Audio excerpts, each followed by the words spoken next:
잘 될 때 조심하십시오. 부록해야 하는데 미혹당하지 마십시오. 다윗이 죄를 범한 것은 잘 될 때였습니다. 여러분이 잘 될 때 조심하십시오. 여러분의 상태를 점검해 보십시오. 그렇지 않으면 여러분은 넘어질 것입니다. 잘 될 때 조심하지 않으면 큰 대가를 치르게 됩니다.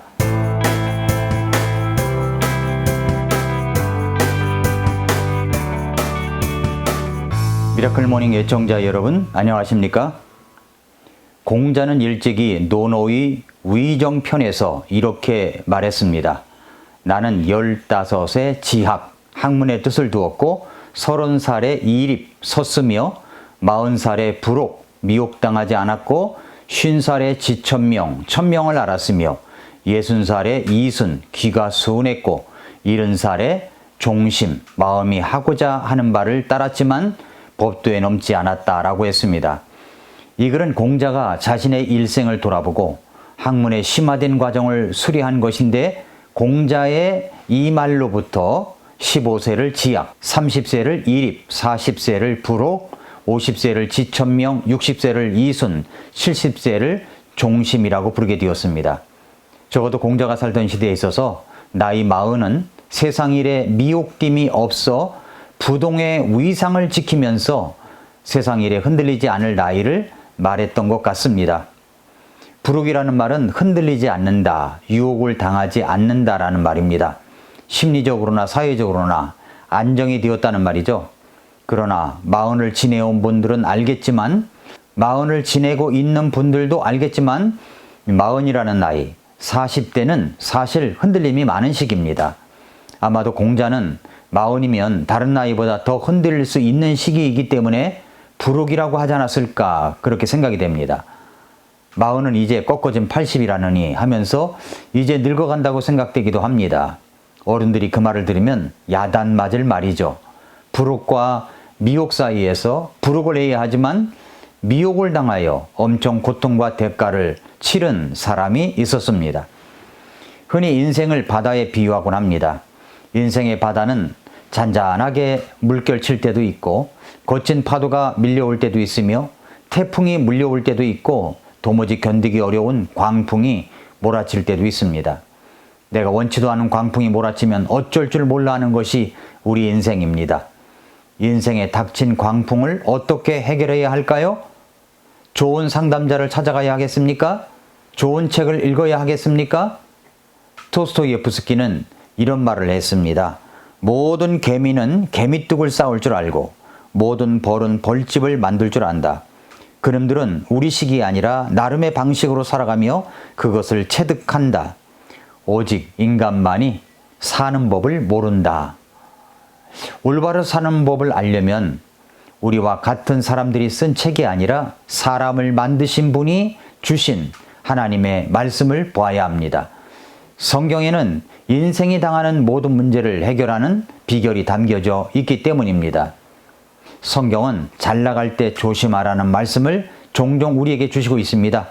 왜냐하면 잘 될 때, 잘 나갈 때 죄를 짓고 하나님을 모른다고 할 수 있기 때문입니다. 성경은 아무리 훌륭한 신앙의 위인이라고 할지라도 그의 범죄 사실을 그대로 여과 없이 다 드러내고 있습니다. 아브라함도 그랬고 모세도 그랬습니다. 오늘 본문에는 하나님 마음에 합한 사람이요 여전히 지금도 이스라엘 백성들이 존경하는 다윗 왕이 그랬던 것을 볼 수가 있습니다. 다윗 왕도 범죄할 때가 있었습니다. 부록해야 하는데 미혹되었습니다. 하나님은 그것을 여과 없이 그대로 말씀하고 있습니다. 사무엘하 11장에는 다윗의 범죄 이야기입니다.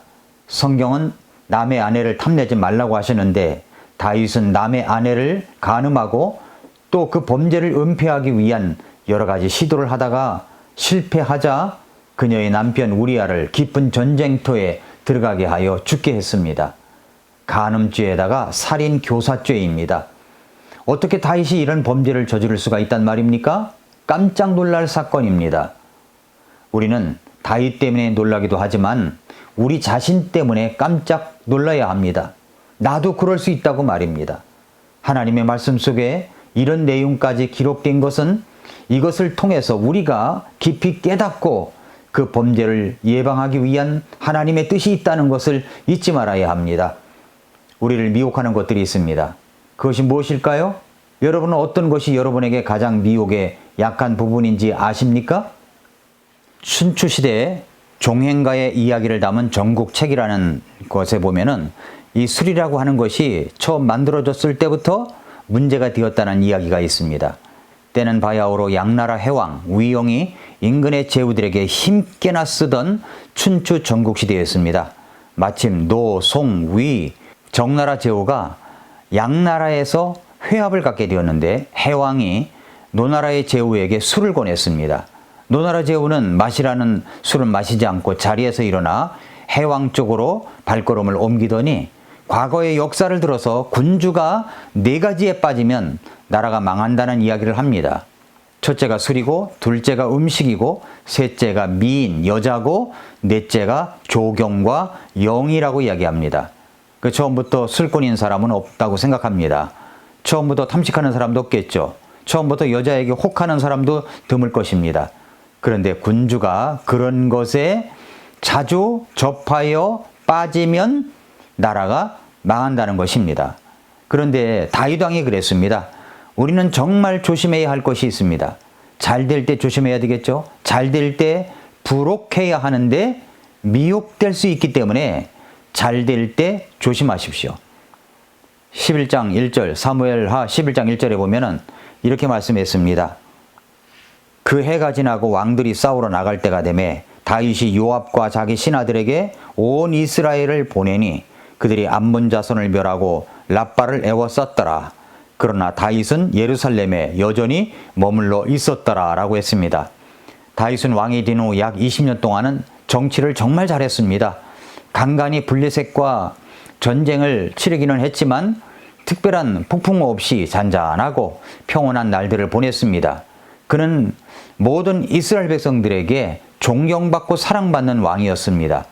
그런데 다윗의 인생에 가장 무서운 광풍이 일어났습니다. 다윗은 모든 일이 잘 되어서 태평상대를 이루고 있었습니다. 그럴 때 다윗에게 무서운 광풍이 일어나게 되는데 당시 다윗의 나이는 50세 정도였다고 생각이 됩니다. 다윗에게는 따뜻한 봄날이었던 거죠. 정말로 따뜻한 봄날이었습니다. 당시에는 추운 겨울을 지내고 봄장마가 끝난 무렵에 전쟁을 하곤 했습니다. 그해 봄에도 이스라엘은 주변 국가와 전쟁을 하고 있었는데 이스라엘 군대는 지금의 요르단의 수도인 랍바상을 포위하고 있었습니다. 그런데 이상한 것이 있었습니다. 그것은 전쟁할 때가 되어서 왕이 반드시 싸우러 나가야 하는데 다윗이 신하들만 보내고 자신은 예루살렘에 남아 있었다는 이야기입니다. 다윗에게 도대체 어떤 일이 일어나고 있었던 것일까요? 사무엘하 11장 2절을 보면 이렇게 말씀했습니다. 저녁 때 다윗이 자기 침상에서 일어나 왕의 집 지붕 위에서 거닐다가 한 여인이 목욕하는 것을 지붕에서 보았는데 그 여인이 보기에 매우 아름다움으로 라고 했습니다. 따뜻한 봄날이 되었을 때, 잘 될 때 조심해야 합니다. 먼저 자신의 상태를 조심해야 돼요. 자신의 상태를 주의해서 봐야 됩니다.